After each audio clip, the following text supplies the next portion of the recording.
kabar anak soleh dan soleha, siswa-siswi kelas 6 SDIP hari ini ya. Kembali lagi bersama Ustazah Hani pada video pembelajaran pendidikan agama Islam dan budi pekerti. Mudah-mudahan di hari ini kalian diberikan kesehatan oleh Allah Subhanahu wa taala. Dan untuk memulai menyaksikan video ini, mari kita membaca basmalah bersama-sama. Bismillahirrahmanirrahim.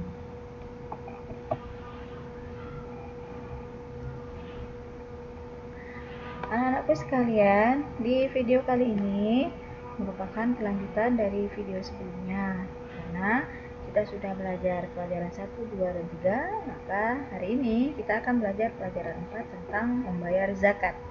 Nah, terlebih dahulu yang harus kita pahami adalah tentang makna zakat itu sendiri.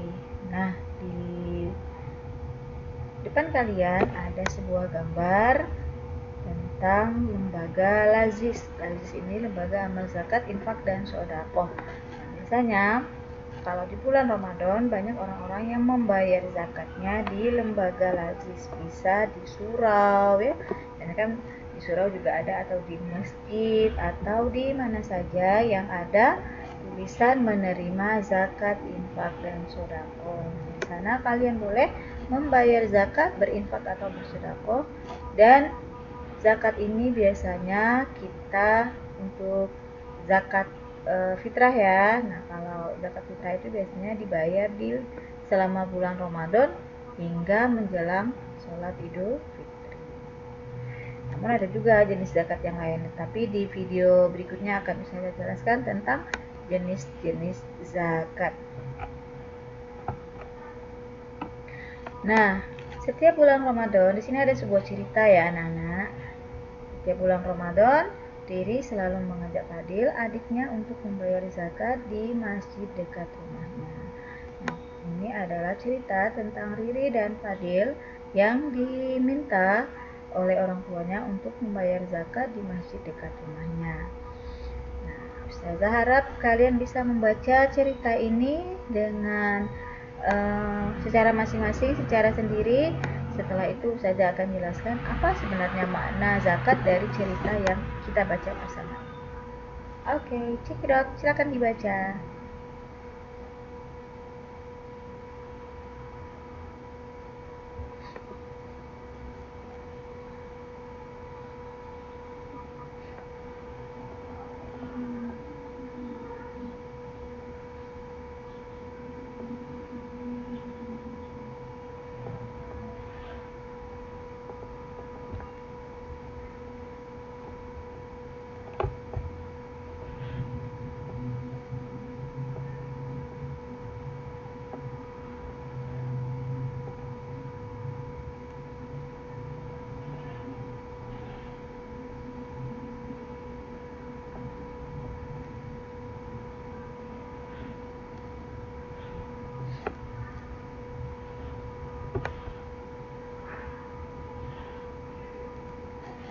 Baik anak-anak, tadi ada cerita tentang Riri dan Fadil yang ingin membayar zakat fitrah. Nah, di sini Ustazah akan sampaikan dulu zakat secara umum. Dalam segi istilah, zakat itu disebut juga harta tertentu yang wajib dikeluarkan oleh orang yang beragama Islam dan diberikan kepada golongan yang berhak menerimanya. Jadi ada 8 golongan yang boleh menerima zakat, selebihnya itu tidak boleh. Nanti di video berikutnya akan Ustazah jelaskan ya. Sementara dari segi bahasa, zakat itu berarti bersih, suci, subur, berkat, dan berkembang. Sedangkan menurut ketentuan yang telah ditetapkan oleh syariat Islam, zakat merupakan rukun keempat dari rukun Islam. Jadi masih ingat ya, rukun Islam ada 5. Yang pertama syahadat, yang kedua sholat, yang ketiga puasa, yang keempat zakat, yang kelima naik haji bagi yang mampu. Nah, makna zakat. Yang pertama, zakat bermakna at-tahuru, yang artinya membersihkan atau mensucikan. Makna ini menegaskan bahwa orang yang selalu menunaikan zakat karena Allah dan bukan karena ingin dipuji manusia, maka Allah akan membersihkan dan mensucikan baik hartanya maupun jiwanya. Allah Subhanahu wa Ta'ala berfirman dalam surah At-Taubah ayat 103 yang artinya, Bismillahirrahmanirrahim, ambillah zakat dari sebagian harta mereka. Dengan zakat itu kamu membersihkan dan mensucikan mereka dan mendoakan untuk mereka. Sesungguhnya doa kamu itu ketentraman jiwa bagi mereka, dan Allah Maha mendengar lagi Maha mengetahui. Yang kedua, makna zakat adalah bermakna al-barakatu yang artinya berkah. Makna ini menegaskan bahwa orang yang selalu membayar zakat, hartanya akan selalu dilimpahkan keberkahan oleh Allah Subhanahu wa Ta'ala.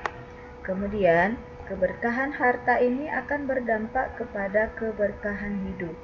Keberkahan ini lahir karena harta yang kita gunakan adalah harta yang suci dan bersih, sebab harta kita telah dibersihkan dari kotoran dengan menunaikan zakat, yang hakikatnya zakat itu sendiri berfungsi untuk membersihkan dan mensucikan harta. Jadi maksudnya adalah makna zakat ini al-barakatu yang artinya berkah. Jadi orang yang membayar zakat itu akan senantiasa diberikan keberkahan oleh Allah Subhanahu wa Ta'ala, dan keberkahan ini akan memberikan dampak kepada hidup orang yang rajin membayar zakat.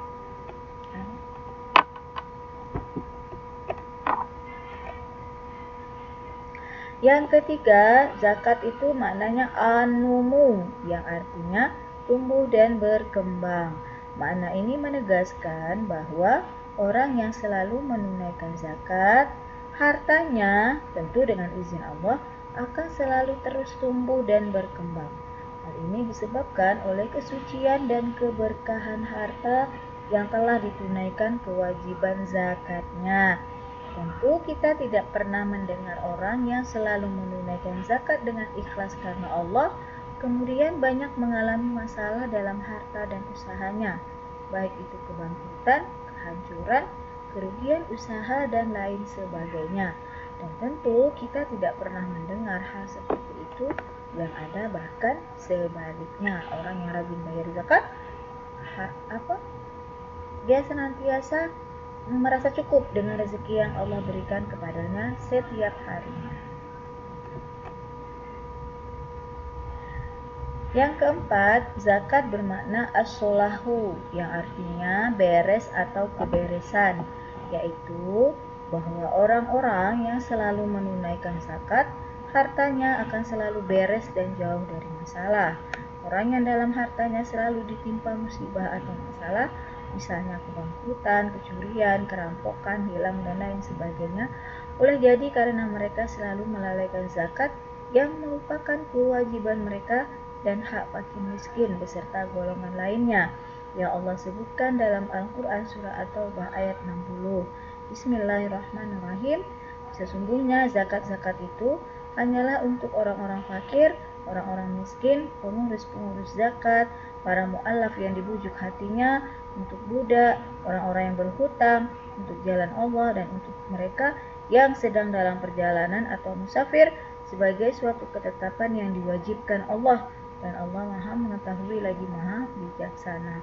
Jadi di ayat ini Allah menegaskan bahwa zakat itu hukumnya wajib, maka ketika kelak kalian nanti sudah bekerja, sudah berpenghasilan, kalian wajib mengeluarkan zakat. Jadi zakat itu ada yang disebut dengan zakat fitrah, itu setiap tahun harus dikeluarkan, yaitu pada saat bulan Ramadan, dan zakat mal. Zakat mal itu adalah zakat penghasilan, zakat harta, dari harta yang kita miliki atau penghasilan yang kita dapatkan dari pekerjaan kita atau usaha kita, maka hal itu wajib dikeluarkan zakatnya, karena di dalam harta yang kita miliki itu ada hak orang-orang miskin dan orang-orang fakir. Nah, insya Allah nanti di video berikutnya akan Ustazah jelaskan ya tentang siapa saja yang berhak menerima zakat dan apa hikmah dari zakat itu sendiri.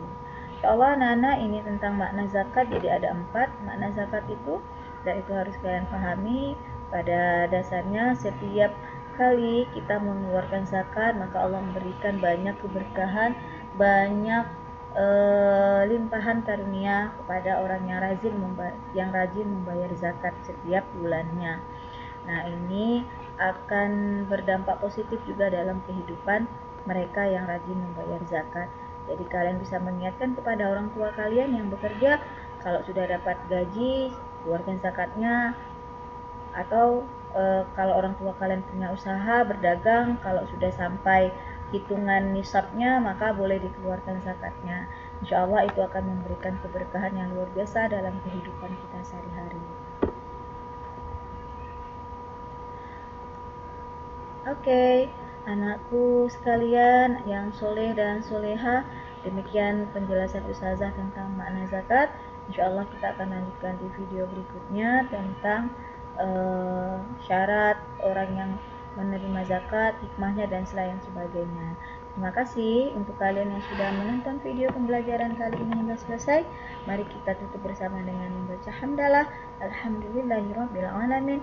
Assalamualaikum warahmatullahi wabarakatuh.